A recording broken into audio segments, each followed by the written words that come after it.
আজকে অস্ট্রেলিয়ার ব্রিসবেনের গাব্বায় হঠাৎ করে একটা নাটকীয় পরিস্থিতির সৃষ্টি হয়, যেখান থেকে মনে হতে শুরু করেছিল এই টেস্ট ম্যাচ ভারত জিতলেও জিততে পারে।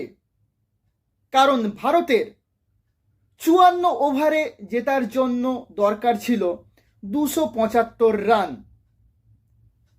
যে সমস্ত আক্রমণাত্মক ব্যাটসম্যান ভারতীয় দলে রয়েছে, হয়তোবা ৫৪ ওভার খেললে ভারত ২৭৫ রান করে ফেলতে পারত, কিংবা এই ম্যাচটা ভারত হেরে গেলেও হেরে যেতে পারত।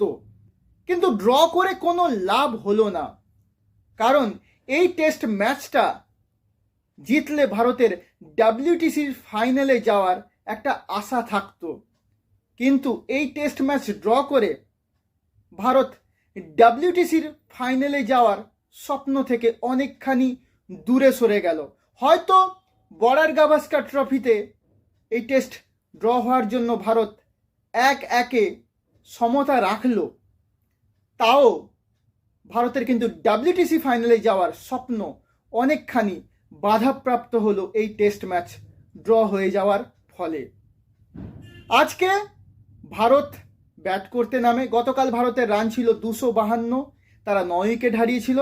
আজকে ভারত তাদের ইনিংস বেশি দূর এগিয়ে নিয়ে যেতে পারেনি।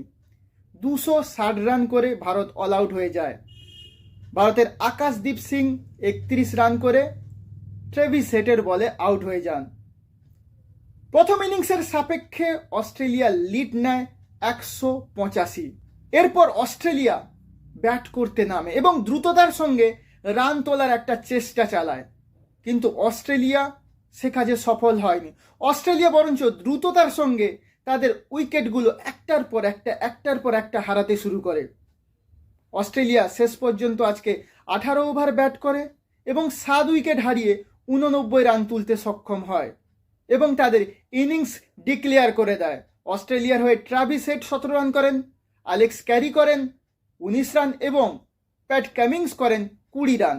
ভারতের হয়ে বরাবরের মতন দুরন্ত বোলিং করেন জসপ্রীত বুমরা, তিনি ৬ ওভার বল করেন, ১৮ রান দিয়ে তিনি ৩টি উইকেট তুলে নেন। সিরাজ নেন ২টি উইকেট এবং আকাশদীপ নেন ২টো উইকেট। এবারে ইনিংস ডিক্লেয়ার করার পর ভারতের সামনে লক্ষ্যমাত্রা দাঁড়ায় ২৭৫। ভারতকে সেটা করতে হতো ৫৪ ওভারে। ভারত ২.১ ওভার ব্যাট করে। ভারত ৮ রান তুলতে সক্ষম হয়েছিল। এরপর বৃষ্টির জন্য আর খেলা হয়নি।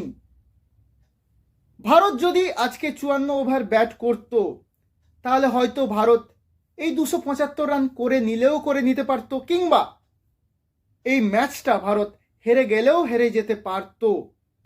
হেরে গেলে হয়তো ভারত বর্ডার গাভাস্কার ট্রফিতে ২-১ পিছিয়ে যেত। কিন্তু ভারত যদি জিতে যেত, তাহলে যেরকম বর্ডার গাভাস্কার ট্রফিতে ২-১ এগিয়ে যেত, সঙ্গে সঙ্গে ওয়ার্ল্ড টেস্ট চ্যাম্পিয়নশিপের ফাইনালে যাওয়ার একটা স্বপ্ন থাকতো। কিন্তু এই টেস্ট ম্যাচ ড্র হয়ে যাওয়ার ফলে ওয়ার্ল্ড টেস্ট চ্যাম্পিয়নশিপের যে ফাইনালে যাওয়ার স্বপ্ন ভারতের হাত থেকে প্রায় বেরিয়েই গেল। এই মুহূর্তে ডাব্লিউটিসির যে পয়েন্ট টেবিল রয়েছে, তাতে ১ নম্বরে রয়েছে সাউথ আফ্রিকা, তার পয়েন্ট হচ্ছে ৬৩.৩৩০। অস্ট্রেলিয়ার পয়েন্ট হচ্ছে ৫৮.৮৯০। ভারতের সেখানে পয়েন্ট হচ্ছে ৫৫.৮৮০। ডাব্লিউটিসি ফাইনালে যাওয়ার স্বপ্ন বলতে গেলে এক প্রকার শেষ হয়ে গেল ভারতের। নিউজিল্যান্ডের কাছে ঘরের মাঠে ৩-০ ব্যবধানে টেস্ট সিরিজ হেরে ওয়ার্ল্ড টেস্ট চ্যাম্পিয়নশিপের ফাইনালে যাওয়ার পথ আগেই অনেকখানি দুর্গম করে ফেলেছিল ভারত। ভারতকে যদি ডাব্লিউটিসির ফাইনালে যেতে হতো কারোর কোনো রকম সাহায্য ছাড়া, তাহলে বর্ডার গাভাস্কার ট্রফি ভারতকে অন্তত ৪-০ ব্যবধানে জিততে হতো। সেখানে দাঁড়িয়ে পার্থে প্রথম টেস্ট ম্যাচ দারুণভাবে জিতে নেয় ভারত, কিন্তু অ্যাডিলেটে গিয়ে ভারত ধাক্কা খায়। অস্ট্রেলিয়ার কাছে বড় ব্যবধানে হেরে যায় ভারত। এরপর আমরা সকলে আশা করেছিলাম গাব্বায় অন্তত ভারত ভালো ফল করবে এবং ডাব্লিউটিসির ফাইনালে যাওয়ার পথ অন্তত বাঁচিয়ে রাখবে। কিন্তু গাব্বায় ভারত কোনো রকমে টেস্ট ম্যাচ ড্র করলো এবং সিরিজে সমতা বজায় রাখলেও ডাব্লিউটিসির ফাইনাল থেকে অনেকখানি দূরে চলে গেল। এখনও অস্ট্রেলিয়াতে আরও দুটো টেস্ট ম্যাচ বাকি রয়েছে।